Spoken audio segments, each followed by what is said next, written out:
beautiful land that we hold in our hand to brighten up our day. Extra, extra, read all about it.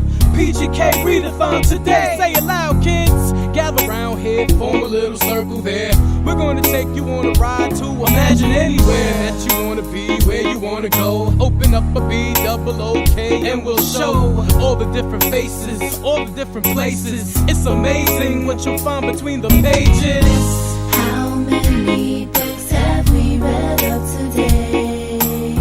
We need to open up our minds and imagine a way.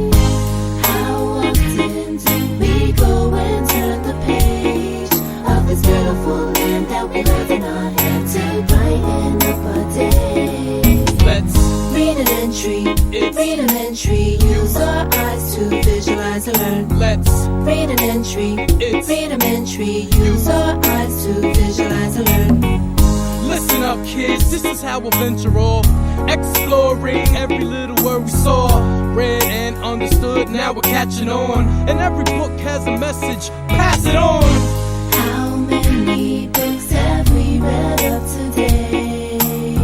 We need to open up our minds and imagine a way.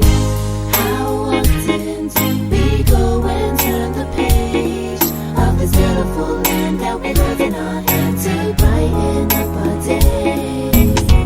Reading is so important. Here's more tips. There's 4 basic principles. Let's read out the list. Phonics, language, approach, and context. The look and say method rounds up the prospects. And yes, it's such a wonderful feeling. The more that you read, your knowledge goes through the ceiling. So all around the world, doesn't matter where you're from, come join PGK for our worldwide Read-A-Thon.